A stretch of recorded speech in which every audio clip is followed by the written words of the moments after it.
Well, the farm here is 160 acres altogether, and there's 60 acres of fruit trees which are maintained by DEFRA, which comprise about 4,000 varieties of apple, plums, cob nuts, pretty well every top fruit variety that's been grown in this country. And what's the situation at the moment with the collection? Well, the collections are secure on the site. DEFRA, who own and curate the collections, have a lease up until 2050. So there's no question about the security here. And DEFRA are currently tendering the management and curation contract to a number of parties. And you're one of the parties? No, we're not a bidder. We're the site owner and the landlord here. But we are and have talked to three of the parties who are seeking to bid to retain the collections at the farm going forward.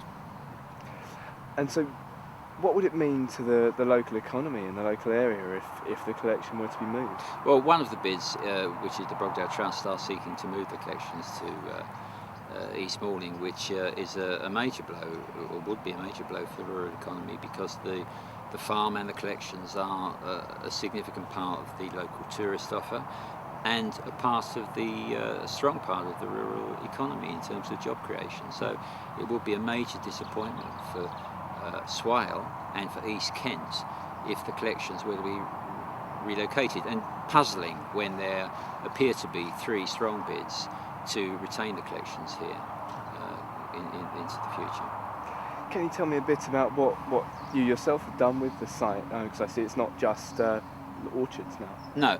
Well, in the last 6 months since we've taken back the occupation and majority of the site, we've carried out a major refurbishment of some of the buildings here. We've invested £1 million in the site and will be over the next 6 months to make it an interesting and vibrant place for people to visit for a range of purposes. It's important that people come to the farm to visit the collections for their own sake, but also when people come, they want to do something interesting.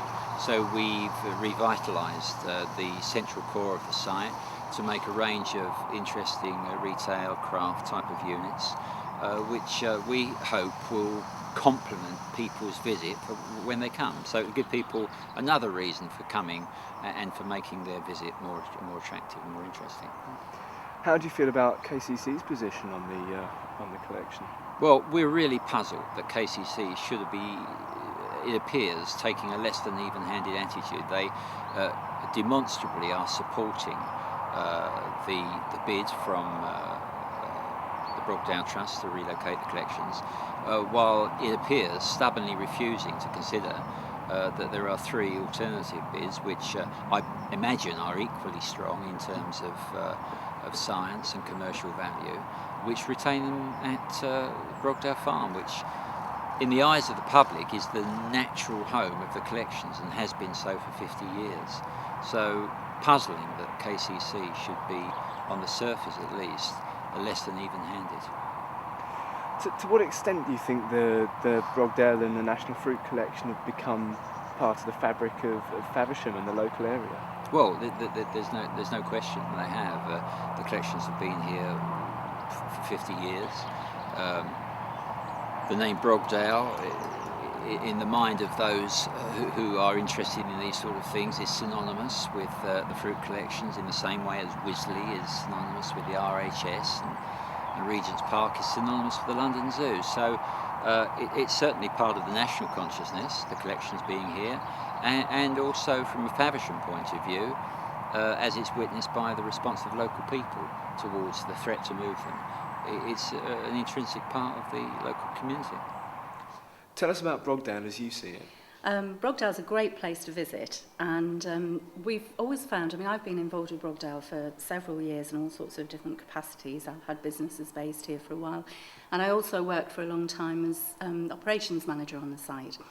And it can be a really, really exciting, vibrant place, and particularly at this time of year. It's great in the autumn. It's also a great place to visit in the spring when we have blossom on the trees. But we've often found that although it's got a good reputation nationally, people have heard of Brogdale, they know about the National Fruit Collections, we do feel we want to sort of try and encourage more local people to come on a regular basis. What improvements have been made to the site? Well, Hillreed Land, who own the site, are putting a lot of money into sort of redeveloping the areas that had got a bit run down. The actual fruit collections themselves, they're fine. They're not being touched at all, and that resource is still there and still exists. But the idea is to try and enhance the visitor experience, and so to create the marketplace is about having sort of shops and encouraging people to shop locally, and the shops, we want to, as much as we can, stock local produce, but also things with a sort of fruity theme, and just to kind of try and make it a destination site, I suppose, for local people as well as for people that come on coach trips. And that's about sort of, having a good mix of shops and products within the shops, and also, the tea rooms, and as well as the guided tours and the festivals. So it's all about sort of building on what the Trust used to do and sort of, enhancing that over the next few years.